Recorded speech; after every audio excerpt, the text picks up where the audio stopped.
Muy buenas noches, llegó el lunes y estamos en Data Armata Relato. ¿Cómo estás, Julieta? Radiante, una semana más de septiembre con calorcito después de Santa Rosa, así que muy contenta. Ya te veo que estás ya de veraneo. Ya está. Yo igual está fresco. Claro, un poquitito, pero bueno. Igual estamos en momentos Calurosos del escenario político uruguayo, ¿no? Bueno, se vino septiembre. Se vino septiembre, plena campaña, ahora sí se largó con todo. Así es. Y tenemos mucha cosa para analizar. Tal Pero cual. mes de septiembre, además de estar así a pocos días, a 50 ahí, Me mataste. Son, digamos, últimos fines de semana de octubre. 50 días de campaña electoral. 50 para días. Tenemos el mes de la diversidad. Así es. Así que bueno, un mes interesante, un mes importante, un mes para reivindicar, una lucha que es muy importante, que es el tema de la diversidad.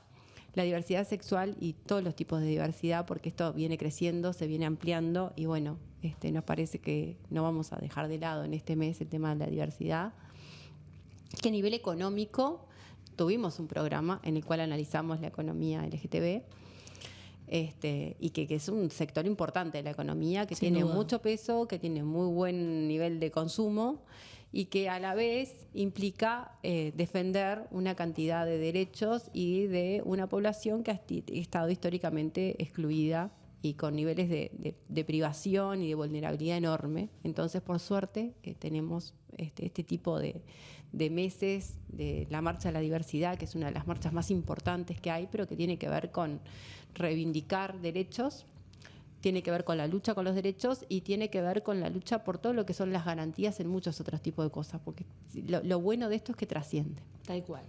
Así que bueno, también aprovechamos para decir que la semana pasada se realizó el Congreso LGTB de la Intendencia de Montevideo. Fue un congreso multitudinario, espléndido, que contó con participación de muchas empresas, de muchas personalidades, y bueno, que muestra también que la lucha por los derechos no puede estar con tibiezas. Y ahí entro en un tema que acá a mi compañera de podcast le gusta tocar. Me encanta.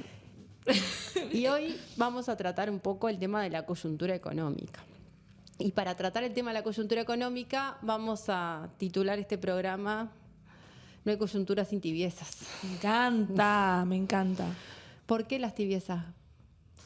Bueno, Juli. yo tendría que, cada vez que pienso en las críticas a la tibieza, pienso en Evita Perón, que fue una de las que hacía más énfasis en la tibieza de la burguesía de su país, ¿no? Y de esos que se jactaban de ser peronistas, pero que no eran peronistas porque eran muy tibios en defender a los que ella llamaba su proletariado, ¿no? Sus Qué trabajadores. momento Argentina, ¿no? Porque uno parece que siempre, semana a semana, está llegando como al límite y Sí. lo que pasó la semana pasada, el tema de los jubilados, fue de un nivel, o sea, creo que cada día nos sorprendemos más cómo pueden existir estos personajes siniestros que en definitiva son la figura de modelos económicos y de poder político terribles, ¿no? Sin Terribles duda. con la sociedad, con la población. Es impactante repasar los datos de las dificultades que tiene la gente, de la población, de cómo se está llegando a niveles de pobreza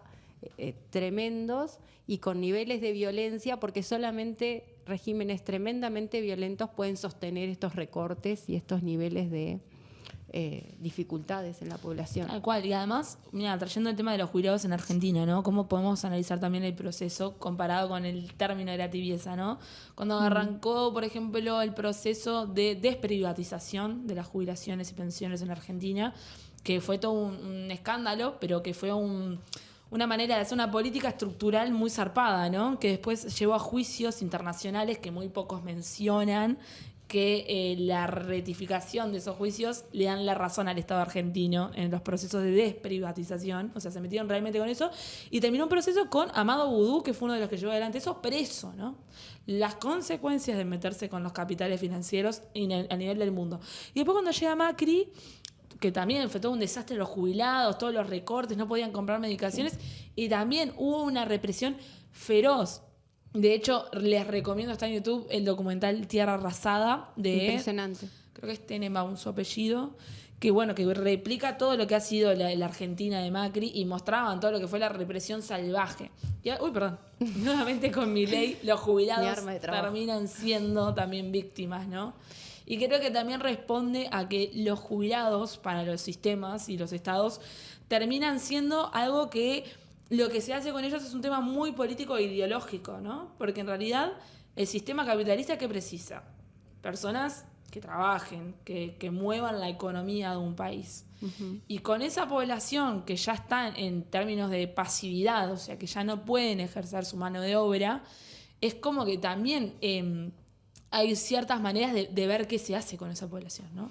A ver, hay fenómenos que se dan a nivel económico que también están representando una forma de entender la sociedad, cómo se comporta la sociedad, ¿no? Nosotros nos jactamos de que uno de los indicadores más grandes que hay en términos de desarrollo es el aumento de la esperanza de vida. Claro. Ahora, el aumento de la esperanza de vida viene de la mano de una cantidad de aspectos que tienen que ver con el aumento de la población de tercera edad.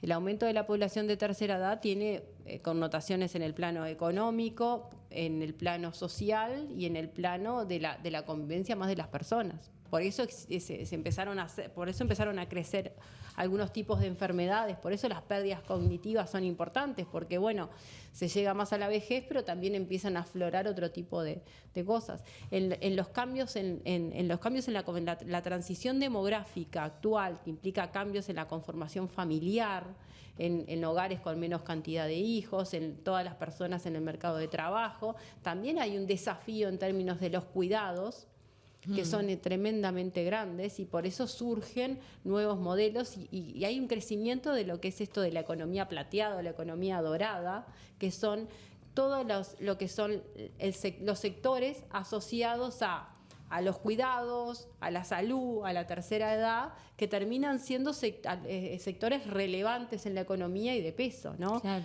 Nosotros estamos menos acostumbrados, capaz en Uruguay, a hablar de esto, pero lo que es, por ejemplo, en Europa, en otros países, ya hay todo un análisis de lo que es el sector de la economía plateada o la economía dorada, según donde ustedes le pueden llamar, pero básicamente es las actividades, las empresas, los sectores asociados a lo que es la tercera edad. Da igual, y además esta cuestión de la expectativa de vida, como también varía mucho dependiendo del contexto económico en el cual se desarrolla esa vida, ¿no? Se reproduce las desigualdades que hay tremendas. Y además pensaba, por ejemplo, los bomberos, que es un sector laboral bastante olvidado por los estados, sí, porque dependen dentro del Ministerio del Interior y sin embargo dentro de esa cartera no son como prioridad de muchas cosas.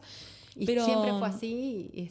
Bueno, con los gobiernos del Frente Amplio mejoró un poco bastante la asignación, lo que es bomberos, que es una actividad de tremendo riesgo. Muy. Y que se necesita gente a veces muy joven, muy entrenada para poder estar en determinadas operaciones o actividades. Y que además es un sector de trabajadores que su expectativa de vida es realmente mucho más baja. Sí. O sea, estamos hablando de casi redondeando en 60 años los hombres, porque sí, claro, son muchas horas de exposición a humos que generan muchos cáncer y problemas pulmonares. De tensión, de estrés. Claro, de tensión, de estrés, de depresión, de, por ejemplo, tener que andar por abajo de las cloacas buscando cosas. Y se mejoró el equipamiento también, sí, y cómo se llegaban, ¿no? Cómo se ingresaban. Pero fíjate que ellos tienen flotas que van de los años 60, que no las actualizan, por ejemplo.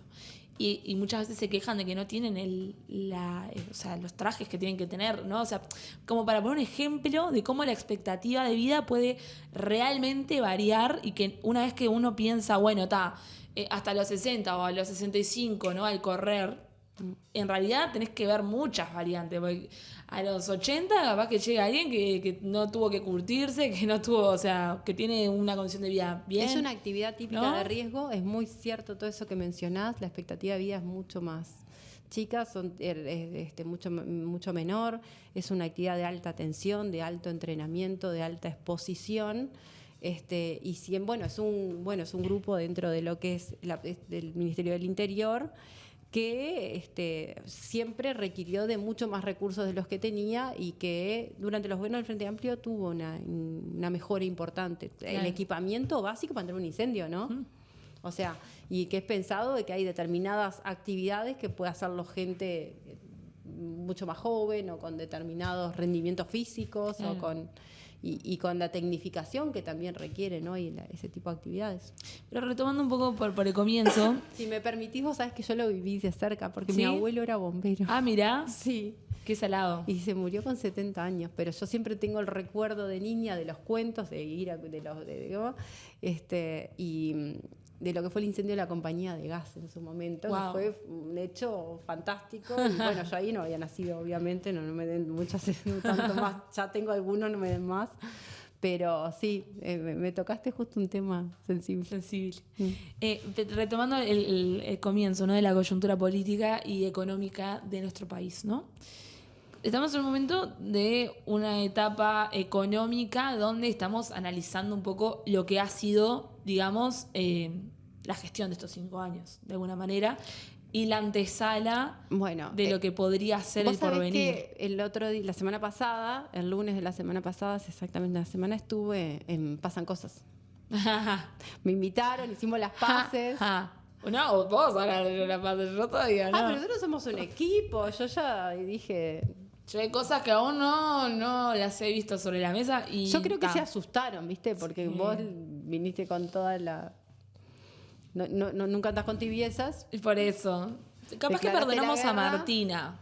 Martina ya está. Bueno, Esa me la pasé con Martina va a venir a hablar Ah, me encanta. de los temas ambientales. Ya está invitada, Excelente. así que vamos a concretar. el tema Adelante de cámara vamos a hablar de eso. Después de cámara vamos a hablar de otras cosas con Martina.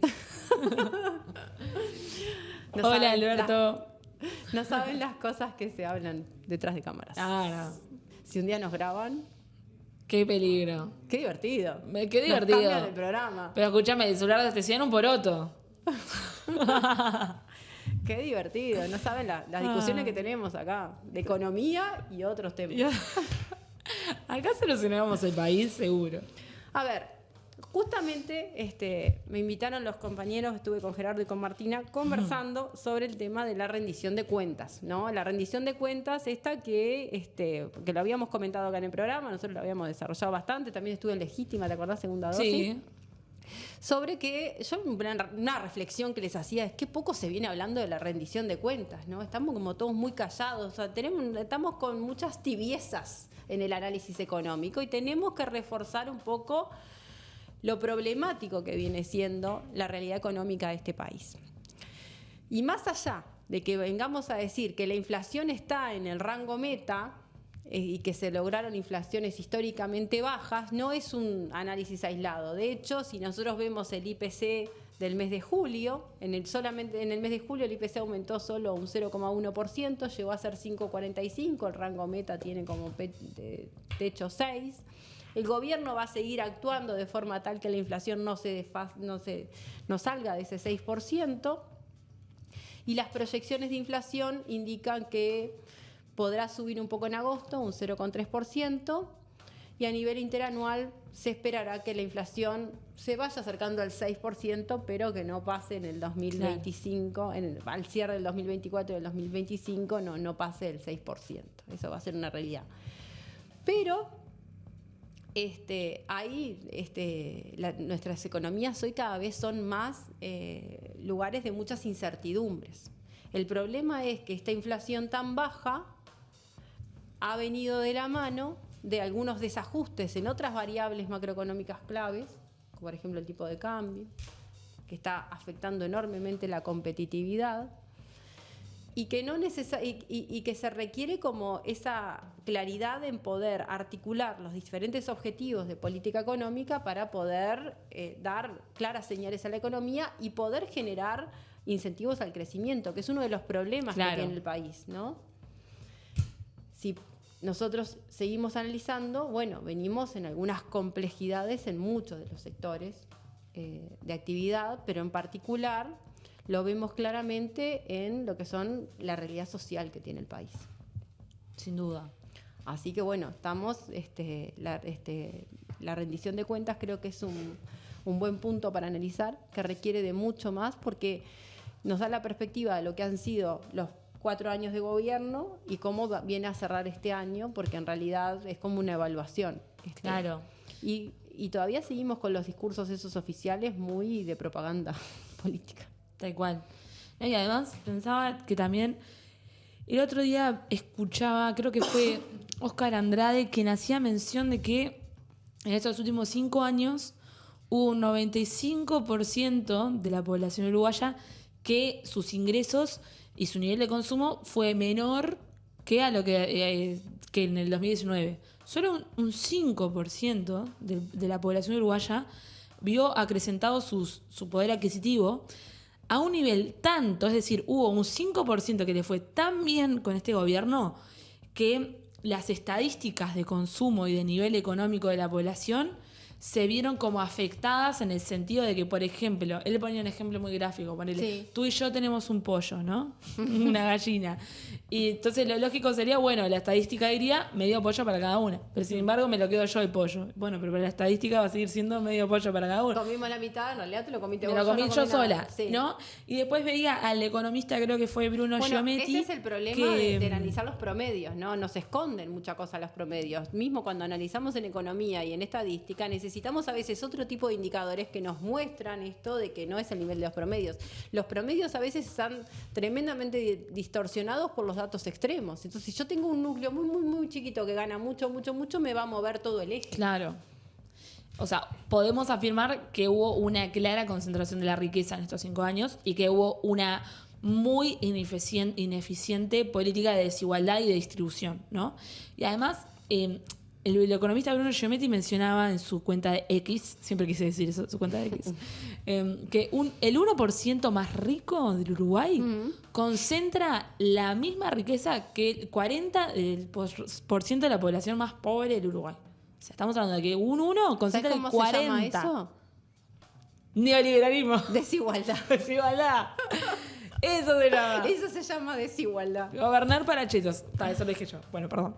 Empezamos con los conceptos económicos. Y otro concepto, otro dato que yo quería. ¿Panorama salarial? ¿Querés que te dé un panorama? Bueno, Digo, este último dato para dar 3 pilares más para agregar a la coyuntura económica. Hay más de 2.400 millones de dólares que se le exoneran a las empresas y a capitales financieros internacionales, entre otros, en Uruguay. Entonces, a veces cuando hablamos de que no hay plata o que Uruguay es un país empobrecido, yo entiendo que estamos ante una afirmación que no es correcta. Estamos ante un país que tiene que revisar cómo distribuye la riqueza que tiene, ¿no? Porque a veces, lo hemos tratado acá, por ejemplo, sí, las inversiones extranjeras generan trabajo. Pero ¿cuánto tiempo generan ese trabajo? ¿Cuál es el impacto real? ¿Qué pasa en los lugares donde se generan esos trabajos y ponerle duran 6 meses y luego terminan? ¿Qué pasa con esas personas? Bueno, pero ahí fuiste un concepto importante, porque las inversiones extranjeras son necesarias. Y no es que son un mal necesario, claro, son necesarias, ¿no? Eso genera un impacto y cambia realidades económicas. El tema es, por ejemplo, lo que está pasando con UPM2. Nosotros vemos un deterioro importante, se está viendo en los números, en los lugares donde UPM2 ha tenido impacto. Cuando se retira, ¿qué es lo que queda después? Hay que tener un plan de continuidad y eso tiene que ver con la perspectiva de un plan de desarrollo. Tal cual. Y en realidad Uruguay lo que está pasando es que ha habido una contracción de muchas actividades, un desagregado de valor necesario, donde se necesita trabajar fuerte en lo que es políticas de redistribución, políticas sociales, servicios públicos, cosa que mencionamos también en el presupuesto, en temas de rendición de cuentas y presupuesto, que son fundamentales a la hora de pensar en lo que hablamos de redistribución. Claro.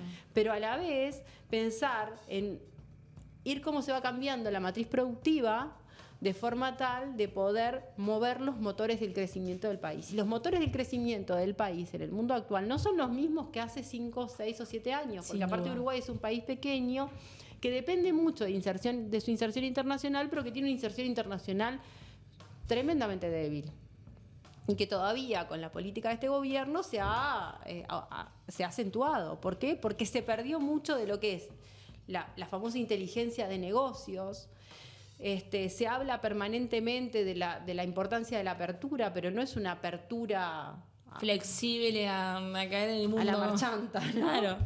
Como si Uruguay fuera una potencia que pueda sola, ¿no? Claro, en realidad lo que vos necesitas es, si vos pensás lo que son los diferentes sectores de actividad, decís, bueno, tenemos un sector agroindustrial importante, tengo un sector industrial que es importante, ¿para qué? ¿Es para el mercado interno? ¿Es para las exportaciones? ¿Es para qué destino exportador? Pues si solamente nos concentramos en un tratado de libre comercio con China, que todavía tiene muchas dificultades y que no profundiza demasiado respecto a los logros que Uruguay ya había tenido, no pudo ser China dependiente. Claro. Más allá de que lo terminó siendo porque es un porcentaje importante, es el principal destino de exportaciones. Entonces, lo que tengo que tener también son alternativas que me permitan mejorar los niveles de producción que van al mercado interno, pero en Uruguay somos 3.444.000 según el censo, y que puedan colocarse en otros niveles de en otros destinos. Por eso el Mercosur es importante. Claro. El Mercosur es importante para todo un sector relevante y donde afecta mucho a empresas medianas y chicas, y además se necesitan otro tipo de políticas. Pensar en alternativas comerciales, como había abiertas antes en 2019 o previo a este gobierno, que quedaron ahí en veremos, y después cómo se generan políticas que tengan que ver con, a veces son exoneraciones, a veces son incentivos, cada tanto hay que revisarlas, porque no es lo mismo lo que fue el desarrollo del sector forestal en determinado momento, a que si viniera otra planta nueva es importante, sí, pero bueno, capaz que no necesita los mismos niveles de exoneraciones que tuvieron para apalancar el sector. No, y además, por ejemplo, el impacto ambiental que todo eso genera, ¿no? O sea, bueno, pero a ver, las multas que pagan UPM por contaminación, bueno, ahí el desarrollo sostenible es un desafío, porque el mundo del sostenible también es una necesidad que tenemos con el medio ambiente y también tiene que ver con el acceso a derechos. Y ahí la generación de incentivos tiene que llevar ese trade-off entre aumentar la producción, desarrollar sectores que son estratégicos en mejorar la actividad, en generar ingresos, en generar empleo, no es lo mismo un sector que genera o que no genera empleo, y también en el cuidado medioambiental. Claro. Y Uruguay tiene alternativas interesantes. Nosotros tenemos que pensar que nosotros tenemos un país donde llegamos a una diversificación de la matriz energética de casi un 98% de energías renovables. Y eso no fue de un día para el otro. Y eso nos permite, por ejemplo, hoy estar pensando en el famoso hidrógeno verde. Claro, que también con la experiencia del cambio de la matriz energética, Uruguay tiene la posibilidad de tener otro tipo de participación como Estado en esas transformaciones. Porque esa es una de las cosas que, por ejemplo, le reivindica AUTE, el Sindicato de Trabajadores de UTE, ¿no?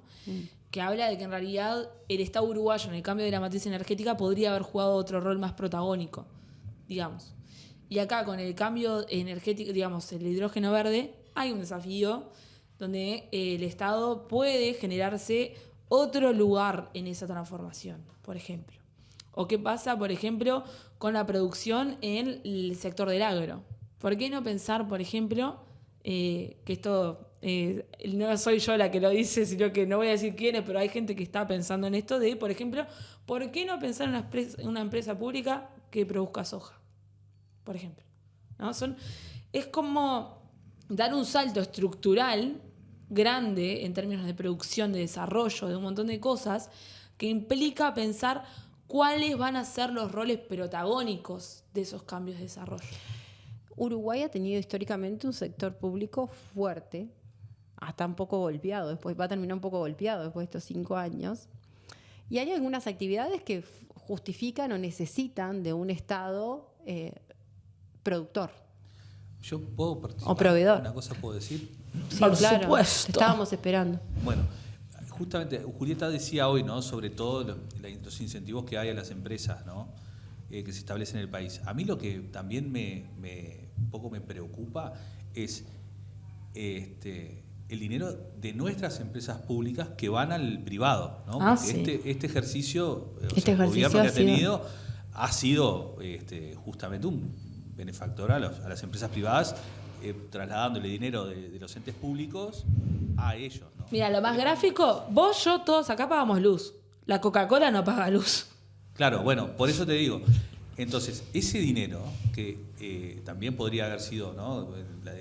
Vos hablabas inicialmente sobre el dinero que le damos a estas empresas. Bueno, pero contamos también el dinero que en verdad era de las arcas del Estado, que fueron directamente ahora a empresas privadas, ¿no? O sea que hay que contarle eso también, a la pérdida de dinero que tiene el Estado para afrontar, digamos, los cambios que podamos tener hacia el futuro, ¿no? Tal cual.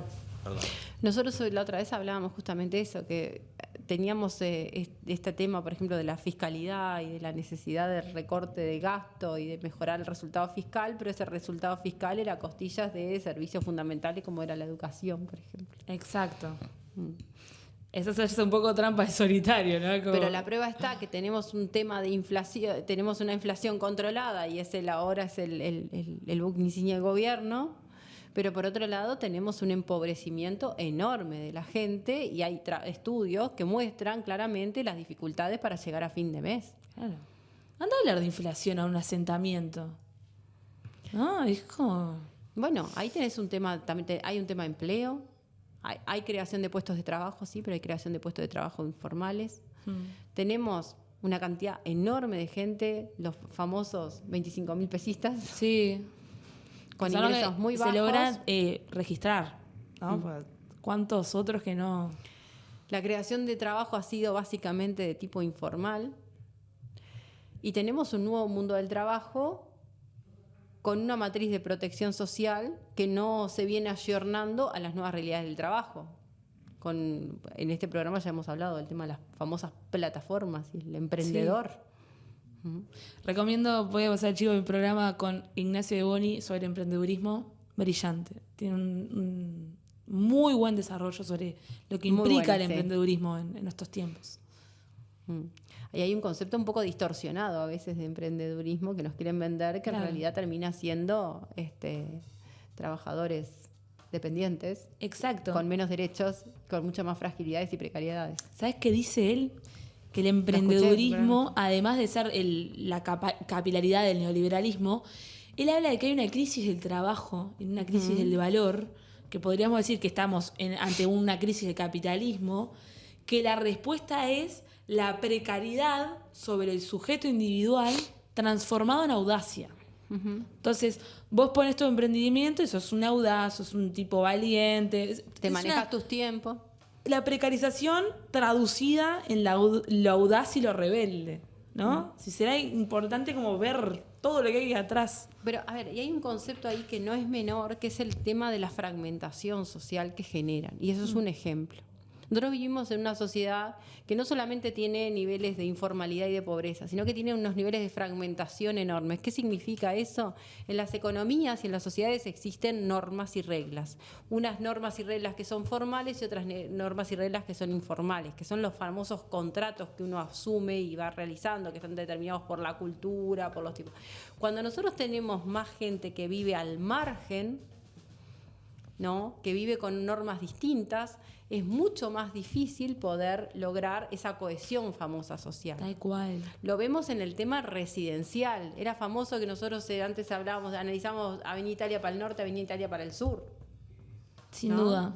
Entonces, hoy en día la violencia ha aumentado y ha aumentado en toda la ciudad, pero hay en determinadas zonas que es extrema. Y barrios que antes eran barrios, históricamente barrios industriales y obreros, hoy se han empobrecido y tienen niveles de violencias enormes. Entonces uno tiene que atacar los temas de la pobreza, los temas de la violencia y los temas de la generación de empleo y trabajo en forma mucho más integral. ¿Qué hace esto de la fragmentación social? Cuando existen sectores que se comportan con normas distintas, y bueno, ahí es mucho más difícil. Porque mismo, aunque exista la informalidad, cuando se manejan los mismos códigos, vendría a ser, es mayor el nivel de cohesión, pero claro, no en la otra forma. Y Uruguay hoy lo que está asumiendo es esos niveles de fragmentación tan elevados que están afectando enormemente lo que es la realidad social. Y vemos fenómenos desde el punto de vista social que son inadmisibles. Es increíble.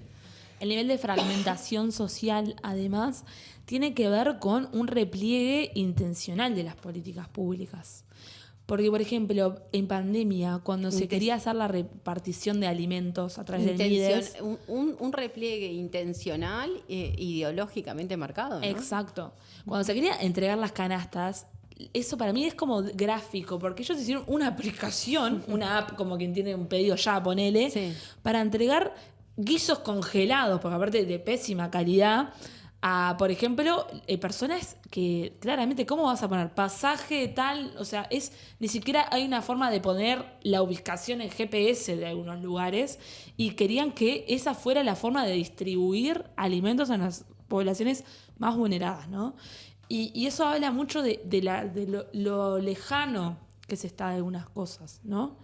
Y cómo a veces es fundamental, yendo como al principio, que hay cosas que deberían trascender las instituciones y que deberían trascender las administraciones ideológicas de cada gobierno. O sea, hace mucho que no pensamos en políticas de Estado, ¿no? O sea, por ejemplo, lo que propone FUCBAM de volver a tener un Fondo Nacional de Vivienda, lo que hace es retomar una tradición histórica del Estado uruguayo. Uno de los mayores debe que tiene este país, la vivienda. Si vos garantizás un Fondo Nacional de Vivienda, te garantizás de que gana Álvaro Delgado, gana Orsi, gana quien sea. Vos tenés un fondo inamovible. Porque es un fondo que, más allá de las partidas presupuestales que puedan tener en cada rendición de cuentas, va a estar permanentemente ahí. Entonces, es una política de Estado que responde a una tradición. Y ahí garantizás procesos, garantizás políticas de Estado estructurales, ¿no? La vivienda es de las políticas sociales más importantes que tiene y más integrales, porque a partir de ahí se puede construir todo el resto. Claro. Es la puerta a los otros derechos. Y es una de las debilidades más fuertes que ha tenido este país y de las mayores necesidades, la dificultad de el acceso a la vivienda. Sin duda. Y la vivienda vista en una forma integral, porque tenemos todo el tema de la gente que vive en asentamientos, de la gente que vive con hacinamientos, y hoy la dificultad, por ejemplo, que tienen, por ejemplo, la gente joven de acceder a la vivienda. Ya. Pero ojo, también ahora escuchando a Julieta de vuelta, vuelvo a intervenir, también obedece al traslado del dinero del Estado al privado. Claro. Todas las políticas del MIDES terminan en manos de empresas privadas, que era dinero que antes iba a... Empresas privadas amigas. Uruguay, adelante. Entonces, adelante. Volvemos a lo mismo. Adelante todos. Traslado de dinero público a empresas amigas privadas, ¿no? Obedece a esa política. Sin duda. No solo es la política de lo que acabas de describir tú, ¿no? Es que cuando el Estado se va, empiezan a aparecer las otras agentes. Aparece Veraca, aparecen privados, aparece el narcotráfico, aparece todo un rubro que cuando el Estado no está... Cuando el Estado se retira, están otros. Porque siempre va a estar alguien. Bueno, siempre va a estar alguien. En el programa pasado, hablando sobre el tema de las adopciones, también... ¿no? Ella también decía eso, ¿no? Bueno, no lo dejaba tan claro, pero decía, bueno, abriste la posibilidad a que vengan otros. Claro. Bueno, pasa en los espacios públicos, es el ejemplo más claro. Cuando el Estado se retira, cuando no hay luz, cuando hay un espacio público prolijo, cuando la gente no está, allí después lo que se reproduce es la violencia, las economías informales, el narcotráfico.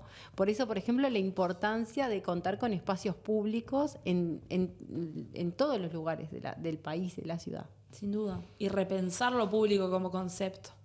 Sí, tenemos que repensar lo público como concepto. Yo creo que... También nos quieren vender también esa idea de la ineficiencia, de las gorduras del Estado. Y que nada se puede cambiar. Nunca hay plata recortada. Y de la libre competencia. De la libre competencia. Sí, mercadocentrismo. Poneme la alarma.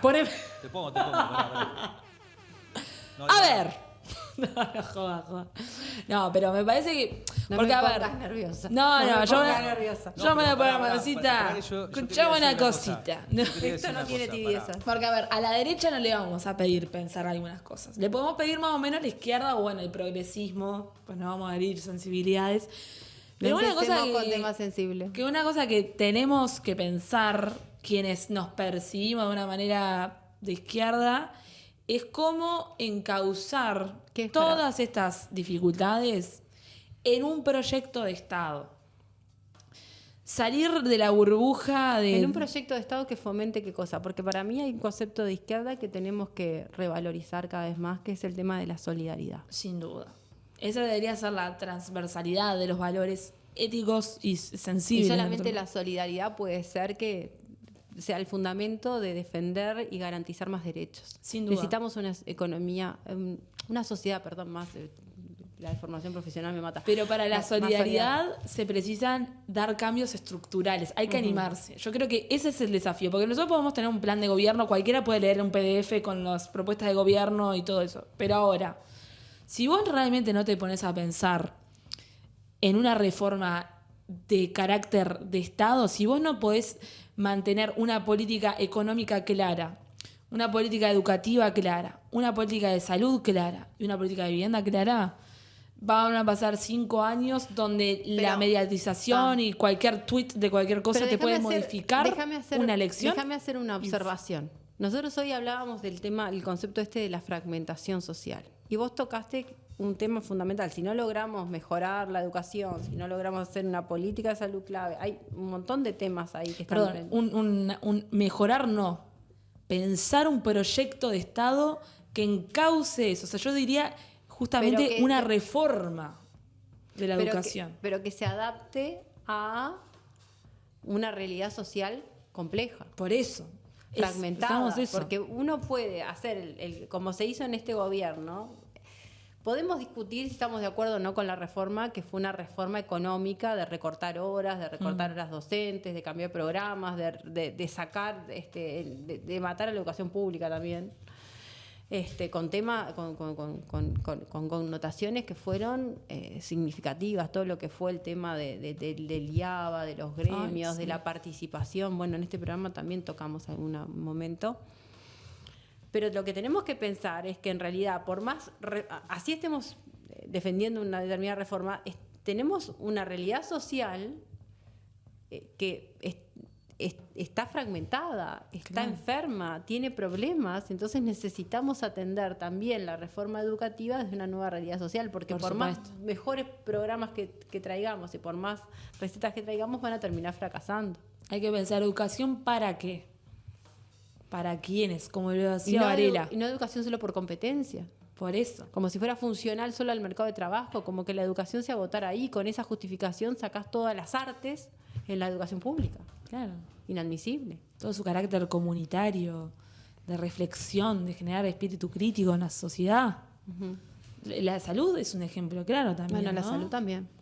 Cómo ha ganado terreno todo el sector privado de la salud, cómo hubo una intención de que, por ejemplo, quienes estaban en ACE tenían que esperar muchos meses para ser atendidos, la falta de medicamentos que hubo en este periodo, o sea, la falta de inversión en salud pública. Pero además tenemos un desafío, es que cuando se viene mejorando, o sea, nosotros tenemos un sistema nacional integrado de salud, eso hace que prácticamente el total de la población pueda tener una cobertura y que tenga un determinado tipo de financiamiento. Ahora, no podemos quedar igual o con algunos recortes peor, porque uno tiene que ir avanzando en la oferta, en la atención, en los servicios. Entonces el propio sistema necesita revisarse y recalcularse. Por eso a veces cuando se habla que se necesitan revisar las cápitas, y sí, es necesario porque hay una necesidad de atender, también de regular, de poder controlar, de poder medir, de poder costear. Hay una necesidad de costear el sistema de salud, las diferentes prestaciones, tener un enfoque de lo que es lo asistencial que pueda medir. Existe una gerencia asistencial en ACE, por ejemplo, que lo que debe evaluar y poder gestionar es cómo se brinda la asistencia. Claro, tal cual. Y bueno, el Ministerio de Salud Pública como regulador, ¿no? Claro, como rector de la salud, ¿no? Uh-huh. Y bueno, y en vivienda lo que ya veníamos hablando. Yo creo que son ejes fundamentales en los cuales yo creo que si la izquierda tiene dos opciones. O disputarse cosas que pueden ser pormenorizadas, que tienen que ver con la índole política rosquera, por así decirlo, de administrar lo que hay y negociar sensibilidades en pos de personas individuales y concretas. O puede pensar en un proyecto de Estado en respuesta a la crisis agravada que hubo en estos 5 años y proponerle a la sociedad 5 años para pensar en conjunto a través de un poder popular y democrático un cambio de país real, con una propuesta de Estado integradora que rescate lo mejor de la historia uruguaya, como ha sido el artiguismo, como ha sido el vallismo, como han sido las luchas de las obreras y de los obreros y de tantas personas que hicieron justamente un país solidario. Porque Uruguay es un país solidario por tradición. Solo hay veces que justamente son los mismos sectores que son muy poquitos. Quien pueda. Exacto, son los que cada tantos años vienen, dan vuelta al tablero, pero se vuelve a la raíz idiosincrasia uruguaya de la solidaridad. Ah, sí. Y en esa lógica a mí me preocupan algunas propuestas que circulan y que muy fácilmente, por ejemplo, hablan de bajar el costo de vida. El costo de vida es un problema que tenemos, pero no vamos a bajar el costo de vida terminando de matar a la industria nacional, liberalizando todo para que podamos seguir importando. 2.500 pesos era que decían que nos iban a bajar el costo de vida, era una cosa así. No, porque aparte se cuantifica, eso es lo peor, que se cuantifica. Y Ahí cuando vos te cuestionás, ¿no? Decís, ¿dónde? Yo pensaba, yo el otro día compré una caja de leche con tarjeta de crédito. Digo, pero pará, ¿bajamos el costo de vida acá en Uruguay? ¿Cómo es? Vos decís con tarjeta de crédito pues lo financiaste. Claro, digo, yo lo pagué en 30 días o en 3 cuotas. Claro, ¿entendés? Digo, ¿cómo? No, a ver, el tema del costo de vida, y uno dice, bueno, ¿cómo vas a bajar el costo de vida? Y con los productos de limpieza y de higiene personal y la pasta de dientes. Vamos todo ahí. Y en realidad lo que vamos a aplicar es trabas para que se pueda importar mucho más y bajar el costo. Mira, era por ahí la cosa. Era por ahí eso. Eso dice el programa del herrerismo, ¿no? Del herrerismo de Delgado y de Laura Raffo, que también, como yo te dije el otro día, para mí que juntaron los grupos y en 5 minutos hicieron una cosa. Pero aparte lo siguen defendiendo. Como que en el primer año vamos a bajar el costo de vida. Divino. Capaz que le damos un votito y todo, pues si así vamos todos. Para. Mentira. Para. Hasta acá llegamos. Cerralo, vale. Cortale esa parte, por favor. No. Pero qué bueno, ¿no? Para debatir, realmente liberando. ¿Se genera ese efecto que ellos buscan? No, y tenemos que ver otro tema que no es menor, porque tocamos el tema laboral, es cierto que ha habido creación de empleo, pero cómo trabajamos en la creación de empleo y de calidad. El concepto de empleo de calidad y trabajar en el tema de los ingresos y trabajar en el tema de las nuevas realidades laborales y cómo se regula para garantizar más y mejores derechos y poder crear trabajo a medida de los diferentes colectivos, de las distintas realidades y que se pueda mejorar en esas garantías, donde en realidad hemos tenido, si bien se mantuvieron los consejos de salarios, se van a cerrar 5 años, en lo cual tuvieron menos acuerdos, donde el Estado votó en muchos casos cerca de los empresarios, donde las pautas, si bien ahora hay una mejora del salario real, tuvimos muchísimos meses y la mayoría de caída del salario real, y en el cual no se da para todos por igual, ¿no? Por ejemplo, veníamos a hablar de coyuntura, yo me había preparado todos los números. Mirá, me encanta. Me sacaste de foco, che. Pero creo que tenemos tiempo. ¿Tenemos tiempo? Por ejemplo, durante el primer semestre del 2024, el análisis de coyuntura, ¿no? El salario real se ubicó por encima del nivel 2019, pero el salario real hablábamos de un salario promedio, ¿no? Aunque su ritmo de variación se vino moderando, en la medida que los ajustes salariales empiezan a incorporar esos menores niveles de inflación esperada e incluso algunos correctivos que tuvieron signo negativo, ¿no? El salario real medio tuvo una tendencia a la disminución en el 2020 hasta mediados del 2022. Ahí contamos aquellos 40 meses, ¿te acordás de caída? ¿No?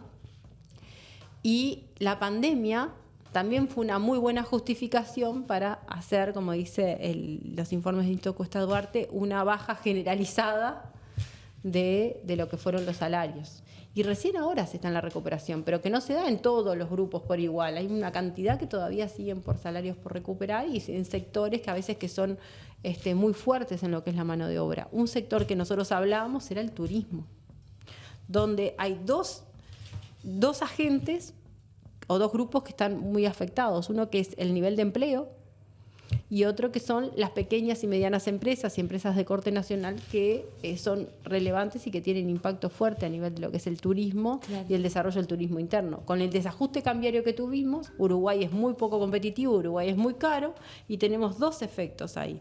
Por un lado, lo que es el turismo interno, que fue atraído para irse a Argentina por la coyuntura argentina también, las mejores de precio. Y después lo que se pierde de turismo externo, que recién ahora este año sí se venía recuperando con una mejora que no responde a una política clara, sino de la realidad de la frontera que ha cambiado. Claro. Y se necesita una política fuerte en términos turísticos. ¿Por qué? Porque el turismo creció en el mundo, el turismo durante el año 2023 llegó en el mundo a los niveles prepandemia, es uno de los sectores que más viene creciendo en el mundo y que mayores desarrollos tiene, y donde en realidad la lógica del Estado y del desarrollo es fuerte. Se necesita como una intervención fuerte, y ahí te cambio de foco, te cambio de sector. Chan, chan. El Estado cumple con un rol muy importante porque es un poco la marca país, la venta, el atractivo, y poder generar las condiciones para que se desarrolle una actividad donde tiene muy buenos ingresos y donde tiene muchos impactos y muchas complementariedades con muchos otros sectores de la economía. Tremendo. Así que bueno, el desafío en el tema turístico no es menor y está muy interrelacionado también con lo que son las empresas pequeñas y medianas nacionales. Tal cual. O sea, aportaría muchísimo pensar como un sector estratégico para el porvenir del Uruguay. Entonces. Y Uruguay ahora viene con perspectivas interesantes, perspectivas que se generaron también en los gobiernos del frente, ahora con lo que van a hacer las empresas y las que se vienen a instalar ahora con este crecimiento enorme en el tema tecnológico. Uruguay, sí, que tiene un sector tecnológico potente, fuerte, con mucha capacidad de exportación, que también viene siendo afectado por esta pérdida de competitividad. Por ejemplo, en Arabia Saudita estaban haciendo un fondo, creo que era como de $600 millones anuales o una cuestión así, que es solamente dedicado para la inversión en investigación de tecnologías y desarrollo tecnológico, ¿no? Uh-huh. O sea, claramente es una de las cosas que está moviendo el mundo, y como en Uruguay también sería importante tener una fuerte inversión también, ¿no? Se habla de poder llegar a un 1% en investigación y ciencias, por ejemplo. Bueno, el desarrollo de innovación, de la investigación en ciencia y tecnología es una necesidad fundamental para poder potenciar el crecimiento y la diversificación de la matriz productiva. Sin duda. En el mundo hay grandes ejemplos de cómo se necesita para poder potenciar al país. Y lo que hemos tenido también es un desagregado de valor en muchos sectores. Tenemos sectores industriales que se han venido quedando para atrás, que se vienen contrayendo. Hay varios fenómenos que operan. Estamos con todo este tema de las concentraciones famosas. El año pasado y a principios de este año hablábamos con el riesgo fuerte de lo que son las concentraciones, donde el sector... Moví yo la cámara. ¿Qué pasó? No fue... Pensé que había sido Lionel desde allá, por eso dije, qué raro. No estamos tan automatizados todavía. No llegó la innovación acá en Caras y Caretas. No, sí llegó, mirá el estudio que tenemos. Ahí va, vamos a poquito. No te olvides de cómo empezamos. Nunca. No te olvides de cómo empezamos. Allá en Canelón y Paraguay y Libertador. Paraguay, sí, Paraguay y Mercedes. Y Mercedes, ahí va. Paraguay y Mercedes. Paraguay y Mercedes, y ahora acá no después vamos a decir y ahora estamos bueno, pero se busca en internet. Busquen ustedes, nosotros. Compartimentado. Y ahora estamos en este estudio que estamos todas, ¿cómo es? ¿Qué vos decís? ¿Cómo digo yo? Bueno. Chetas. Las rubias. Bueno, no, pero que estamos todas con este estudio, con... streaming total, ¿no? Streaming total, sí. Yo tengo que, como soy jovencita, tengo que hacer un par de boludeces y esas cosas como se usan ahora, ¿viste? Hacer un par de chistes. Sí, imagínense cuando yo haga los chistes. Tengo que hacer más de boluda, me parece. Es un programa serio esto. Es divertido, sí, nos divertimos, nosotros por lo menos nos divertimos. Tenemos que hablar onda de poliamor y esas cosas que ahora se rehúsa hablar de las relaciones. Bueno, pará, vamos a hacer una cosa. Te propongo que vos traigas un tema para la próxima, así fuera, un poco más fuera de foco. Ya tenemos tema para el próximo lunes. Para fluir más con la época, ¿no? Para fluir más con la época y lo analizamos desde el punto de vista económico. Me encanta. O me lo propones, yo lo preparo. Me encanta. Eso es muy intrigante. ¿El autoayuda? El autoayuda, el tarot, todo lo que mueve todos esos emprendimientos. Desconozco. Yo te he introducido en ese mundo, Mariana. Aparte yo soy economista, ¿viste? Yo llego a una librería y miro los libros de economía y cuando veo los de autoayuda arranco para el otro lado. Cuando en realidad después uno encuentra que cosas muy buenas. Claro. Y no, pero hay toda una industria y yo creo que hay gente acá en Uruguay que se paga su alquiler a través de dar mentorías de mindfulness y tarot. Desconozco el sector, no puedo afirmar nada, no. No. Para allá va el mundo. ¿Para allá va el mundo? Sí. Bueno, pero el mundo va para algunos sectores que sí es importante analizar. Estábamos hablando todo el tema de los cuidados que empezamos hoy hablando y hablamos de lo que es la tercera edad, lo que son ese es un sector bien interesante para hablar. Los desafíos que tiene intensivo en el medio de trabajo y que en las perspectivas de lo que son los cambios en el mundo de trabajo van a estar creciendo. En el libro Gobernar la Utopía, de un argentino que no recuerdo el nombre, citaba a Uruguay con su creación del Sistema Nacional de Cuidados como uno de las políticas creativas. Él reivindicaba el concepto de planificación económica como una de las estructuras económicas, por así decirlo, para organizar la economía, que podrían ser de mucha pertinencia para la actualidad. Y mencionaba el Sistema Nacional de Cuidados como uno de los factores más importantes para América Latina, como referencia.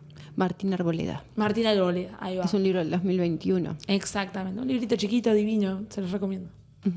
Tiene muchos números que yo no los entendí, pero vos seguro, María, los reentendés. No, muy buen libro, muy interesante. Y bueno, a ver, repensar, cuando se empezó a hablar del sistema de cuidados, lo primero que se hablaba era la preocupación por el financiamiento. Hoy, por suerte, lo que son el sistema de cuidados está instalado como una necesidad. Creo que para la próxima administración va a ser un muy buen desafío poder seguir con lo que es el sistema de cuidados. Sin duda. Profundizar el sistema de cuidados y que implica muchísimas políticas y programas que tienden a la primera infancia, que tienen un tema muy vinculado también a los hogares monoparentales, en particular liderados por mujeres, y al mercado de trabajo, la necesidad de poder no solo generar trabajo para esas mujeres madres jefas de hogar, y que muchas están en situaciones de pobreza y que están de alguna forma alimentan todo lo que es ese núcleo de pobreza infantil enorme, sino también de generar un sistema de cuidados donde esté el sistema educativo, pero también la posibilidad de dejar los niños jornada completa para poder trabajar y mantener su hogar. Eso va un poco de la mano. Entonces, hoy en día hemos tenido una retracción, tú hablabas muy fuerte en cómo se ha retirado parte importante de esos programas y que hoy están generando una de las mayores dificultades, y eso es parte del núcleo de cuando hablamos de la pobreza infantil. La pobreza infantil, que son hogares en los cuales hay niños. Tal cual. Además, por ejemplo, ¿sabías que fui yo acompañante? No en el sistema de cuidados, pero sí de un niño que tenía TEA, digamos, trastorno del espectro autista, y yo fui acompañante de él en el colegio al que iba, ¿no? Entonces, yo ahí me di cuenta, para mí fue como brutal, toda la experiencia fue divina, para mí fue hermoso todo, pero como también ahí tenés un núcleo importantísimo de por qué el sistema de cuidados es tan importante también. O sea, fíjate que hay un montón de niños y niñas que precisan de un acompañamiento para poder acceder a un derecho fundamental como es la educación, por ejemplo. Bueno, ahí ahí es muy importante el tema del sistema de cuidados. Hoy hay una dificultad enorme en lo que son los procesos de lo que son las famosas Ajax, y lo que son las redes de cuidados y los centros de cuidados, donde se da servicios importantes en todo lo que es los temas de aprendizaje, claro, los psicopedagogos, los psicólogos, las psicomotricistas, fonoaudiólogos, que en realidad hay sectores en los cuales los pueden brindar los servicios de salud o los pueden brindar en forma privada. Claro, en forma particular. Pero hoy es una prestación que existe, que está vinculada que se generó, hay una red importante de cuidados, son prestaciones que son a través de BPS, donde pueden acceder todos los niños, pero a veces hasta los niños de los seguros privados pueden acceder.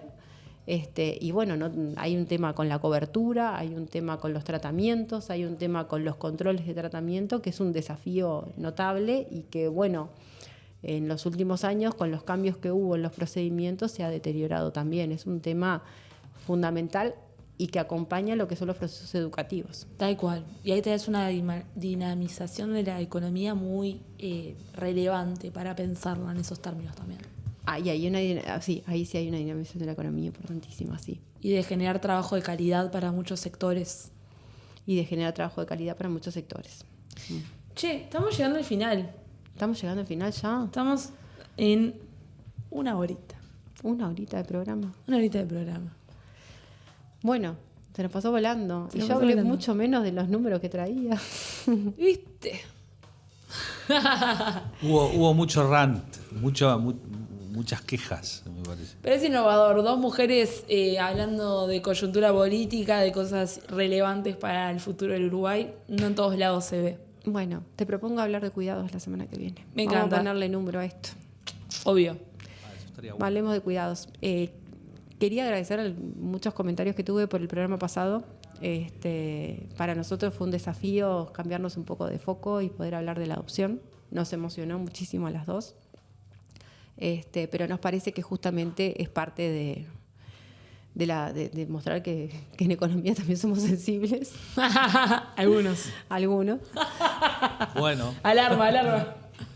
Algunos somos sensibles, pero que también estamos hablando de recursos, ¿no? Pero sobre todo estamos hablando de recursos pensando en derechos y nos sentíamos en la obligación cuando un poco empezamos a investigar el tema, a ver los cambios, de poder contar cómo era el proceso de adopción en Uruguay, cuáles eran los cambios y bueno, cuáles eran un poco los que se estaba reivindicando y se buscaba cambiar, porque si además de diferencias ideológicas lo que tenemos es con algunas dificultades que se han implementado en políticas que buscando mostrar que funcionan mejor o recortes, lo que han llevado es a dificultades enormes en la gestión. Y el otro día yo justamente mencionaba, no quiero poner otros ejemplos porque parece que estoy comparando y no voy a comparar el proceso de adopción con el proceso de alquiler, pero también creo que la ley de urgente consideración fue un legado precioso que desde el primer día hasta el último nos está acompañando.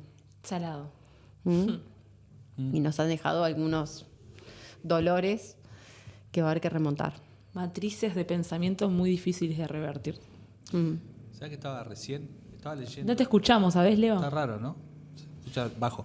No, estaba leyendo el contrato de Agadu, que vamos a empezar a poder streamear música uruguaya en vivo por YouTube. Bien, qué bueno. Pero ¿sabes qué? Leyendo esto, el contrato, se me ocurrió también poder traer a alguien de la cultura y el impacto económico que eso puede generar. Me encanta. Bueno, a ver, si ustedes ven en este país, una cosa que nos ha cambiado en los últimos tiempos es que salimos y vemos que están filmando películas. Sí. Y documentales. Y cortos. Y a mí me impactó mucho la otra vez que no sé por qué venía desde de trabajar en la periferia y cuando entraba por los accesos tenía todo un corte porque estaban filmando una película y eran claro. Y eso cada vez lo vemos más, es porque hay un desarrollo del sector audiovisual y hay un desarrollo del sector audiovisual donde se vienen a filmar películas de otros países porque se generó, y ahí sí fue un buen sistema de incentivos, ¿no? Que fue que fue cuando Carolina Cos era ministra, y con Danilo Astori de ministro de Economía y Pablo Ferreri de subsecretario, en el cual diseñaron un sistema a través de incentivos impositivos donde Uruguay empieza a desarrollar la industria audiovisual. Claro. Y ahí se filman.